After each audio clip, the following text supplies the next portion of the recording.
Hello everyone, thanks for joining School of American Rifle. Today we have a bolt carrier grip physical from Advanced Armament Company. This one is a nickel boron example. I do believe that the bolt is also nickel boron, it's just dirty. This one was used a good bit. I'm pretty sure that it is nickel boron though. I can wipe at it once we get it torn apart. Overall the staking looks okay. It's not really heavy, it does not have YFS fasteners on it. The belly looks good. Overall, very smooth finish. Normally you see that on nickel boron. Even on the less pricey versions, they tend to finish them well. Got a piece of metal in my hand.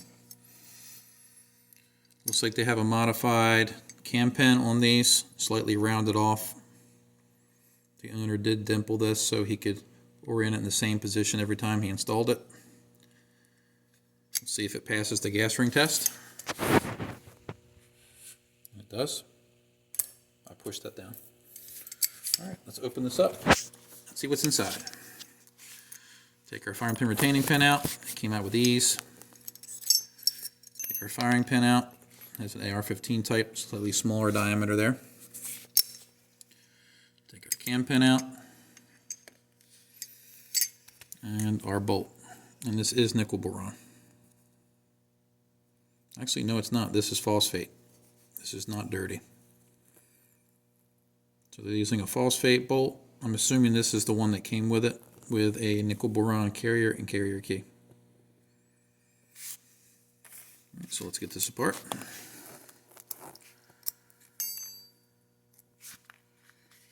Extractor's out. That one has a green O-ring. I can't say that I've seen that before. Rather interesting. It does have an insert, and it has a gray insert, and they're using a green spring. My experience with these springs is normally the green springs are made by Specialized Armament, so this could be a Specialized Armament Extractor spring. These are very good springs. The gray insert is something you see on commercial carriers and extractors from time to time, but I've not seen one of these green donuts before. Pretty interesting. Again, I prefer not to use the insert and a donut, but we'll see how it goes. The claw feels good.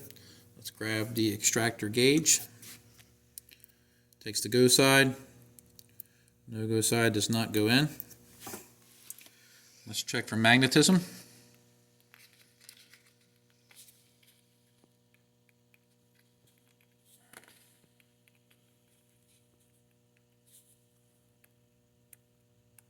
And we have no magnetism. Let's check to make sure our extractor freely moves on the pin. And it does. Let's put that aside. Let's check our firing pin.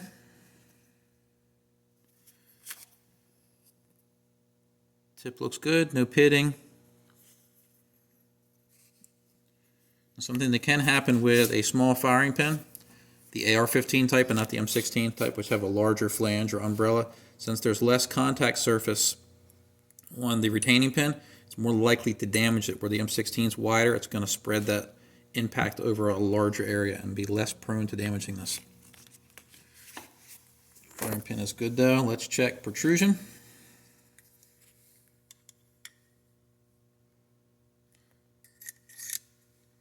.032. We are good for protrusion. Check our ejector. Ejector is good. I did test this off camera. Very strong spring. And the ejector does not have a slightly sharp edge on the ejector. I'm not keen on that.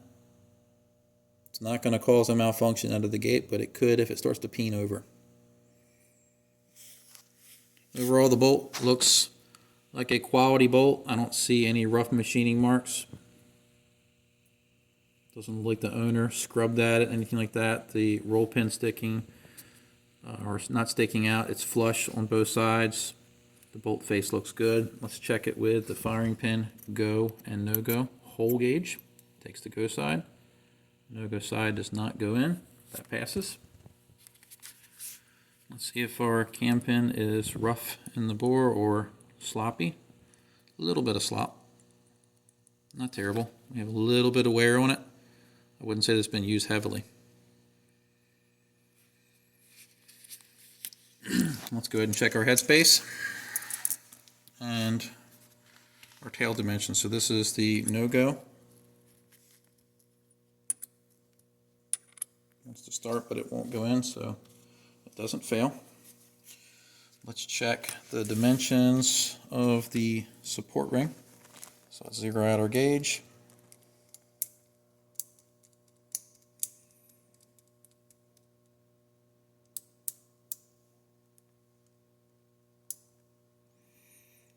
We'll zero it out.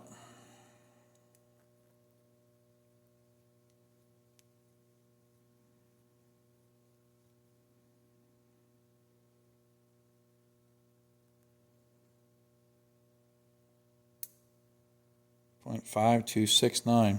A little small for the support shoulder. You can see there's a little bit of wear on it, and it's probably happening because it's a little sloppy in the bore. That ring will wear normally on any bolt. Alright, let's check headspace. 223 go, 14636. Rotates and passes. 14646, 556 go. Rotates and passes. 556 field, it should not rotate or close. And it doesn't. So we're good.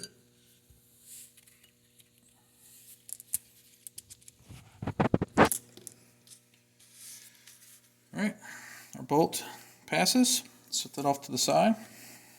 Let's check our carrier length.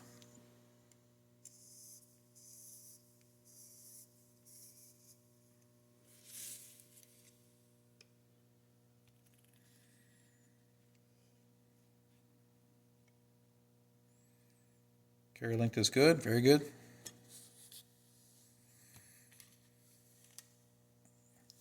Let's check to make sure that our gas key is aligned. And it is. Very good.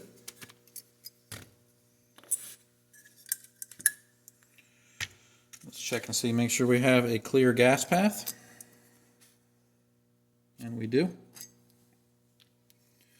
Let's check our gas key. Go side goes in, no go side doesn't. We pass. Alright, let's do a reverse test on the carrier key screws. I have the wrench set to 30 inch-pounds. Let's move over to the vise.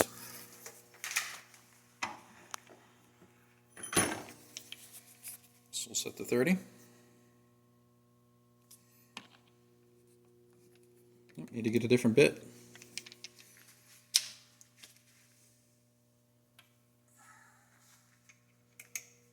There we go. Pass. Pass.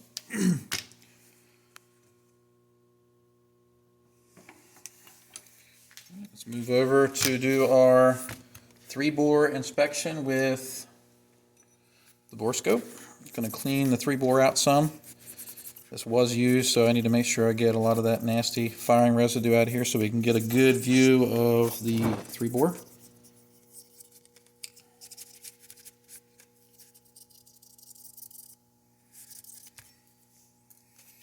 Alright, let's get the Borescope angled over. Turn it on. And in we go. Let me try to get some better focus here.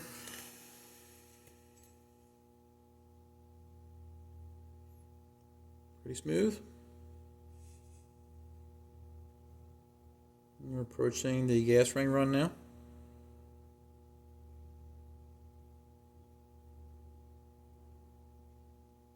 Looks like we have some inconsistencies in the finish, some machining marks.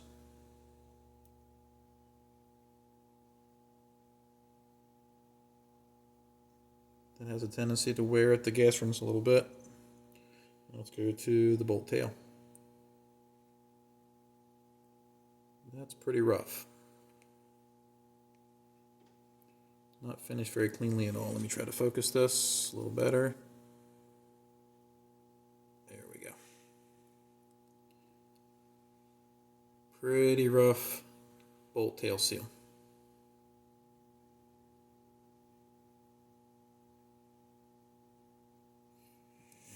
Let's check it out with our 3-bore gauges. So first gauge, green, takes it. Second, takes it. Third, yellow, takes the yellow gauge. Doesn't take the second yellow gauge, so slightly oversized bolt shoulder or bolt support run. Gas ring run, takes the first green, takes second green, takes the first yellow, and it does not take the red. So slightly inefficient gas ring run. Now the bolt tail. First green gauge, passes with ease. Second green gauge, passes with ease. Yellow gauge, passes, but just barely. So we have yellow, yellow, and yellow. So slightly inefficient on all 3 of the carrier 3-bore. Not a complete failure. Again, this is an example of one for this video. Not all AAC bolt carrier groups will be like this. We didn't have any severe failures on here. We had a slightly rough 3-bore, slightly gas inefficient 3-bore. Beyond that, everything else spec'd out. Had an interesting situation here with the donut. Not seen the green one before, but overall, pretty good physical. Hope you found this video educational, and thanks for watching.